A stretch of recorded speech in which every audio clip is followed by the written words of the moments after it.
কালকে শুক্রবার ছিল, আমরা একটা মিছিল করেছি, যেটা শান্তি ও সম্প্রীতির একটা সমাবেশ করেছি উপজেলা চত্বরে।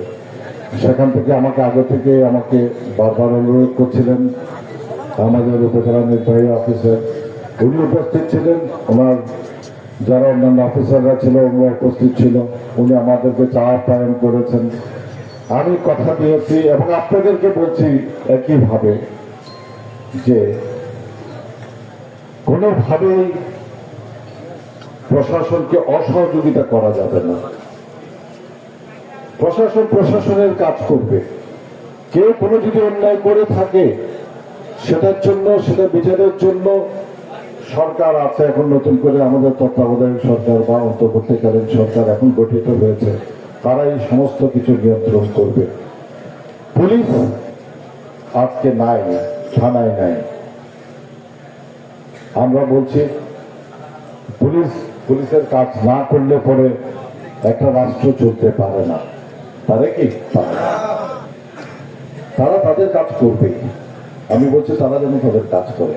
আমাদের এলাকার কথা বলছি, আমি তো পুরো বাংলাদেশের কথা বলার যোগ্যতা রাখি না, আমি আমার এলাকার কথা বলতে পারি। একটা দলের আহ্বায়ক বা প্রধান হিসেবে এই কথাটা বলতে, এখন এই মুহূর্তে যেহেতু বাংলাদেশ জাতীয়তাবাদী দল সবচেয়ে বড় দল হিসেবে এখানে আছে সব পুরো দেশে, সুতরাং আমাদের একটা দায়িত্ব আছে।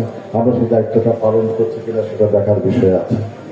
তো পুলিশ অন্যায় অনেকেই করেছে, তাদের বিচার সরকার করবে, কিন্তু সব পুলিশ তো আর অন্যায় করে নাই, তাই না? তো আমি সবাইকে এক কাতারে সামিল করবো কেন? এক কাতারে আমরা সামিল করব না। তারা তাদের কাজ করুক, সরকার সরকারের কাজ করুক, প্রশাসন প্রশাসনের কাজ করুক, আমরা সহযোগিতা প্রদান করব। সহযোগিতাটা কিভাবে হবে? একটিভাবে হতে পারে। আজকে যদি চুরি ডাকাতি শুরু করে দেয়, আমরা অবস্থার অবনতি হয়েছে বা অবস্থার পরিবর্তন হয়েছে, সেই সুযোগটাকে কাজে লাগিয়ে যদি আমি শুরু করে দিই চুরি, আমি শুনেছি কিছু জিনিস বিচ্ছিন্নভাবে ঘটনা শুনেছি, সেটা যদি আপনাদেরকে আমি পরিষ্কার ভাষায় একটা জিনিস বলি, যদি বাংলাদেশ জাতীয়তাবাদী দলের কোন সদস্য কোন রকমের অপকর্মে লিপ্ত হয়, আপনারা আমাদের কাছে রিপোর্ট করবেন, আমরা ধরে তাকে আইন শৃঙ্খলা বাহিনীর কাছে দেব। আমাদের কাছে কোন রকমের অন্যায়ের কোন প্রশ্রয় আমরা দিব না। বাংলাদেশ জাতীয়তাবাদী দল কোনোভাবেই দেবে না। আমরা দেশপ্রেমিক একটা দল।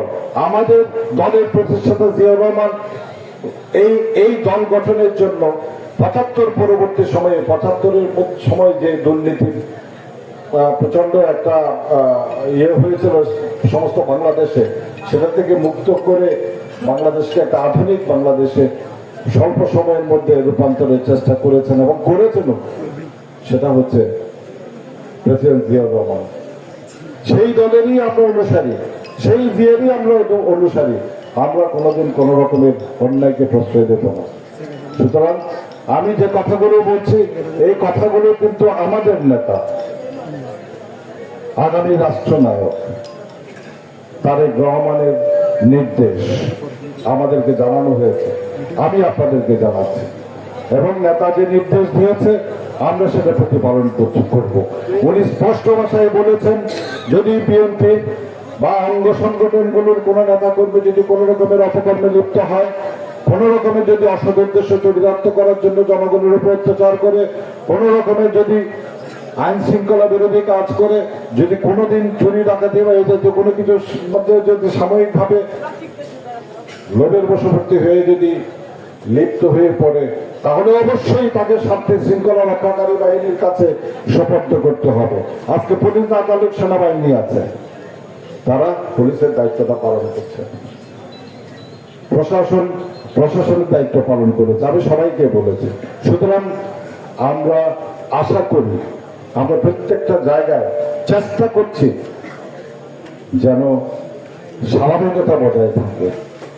এর বাইরে আমরা কোন রকমের অন্য কোন জিনিসকে প্রশ্রয় দিচ্ছে না। এবং তারা আমাদের যারা নেতাকর্মীরা আছে তারা কিন্তু ভীষণভাবে সজাগ। এরপরেও আমি আপনাদেরকে বললাম, আপনারা নির্ভয়ে থাকুন। ইনশাআল্লাহ আমরা একটা সুন্দর ভবিষ্যৎ রচনা করব। শহীদের রক্তের মর্যাদা দিয়ে আমরা এই বাংলাদেশের মানকে সম্মানকে ইনশাল্লাহ সমুন্নত রাখবই। স্বৈরাচার মুক্ত হয়েছে 15টি বছর, আমাদের যে ইয়াং জেনারেশন আছে তারা ভোট দিতে পারে নাই।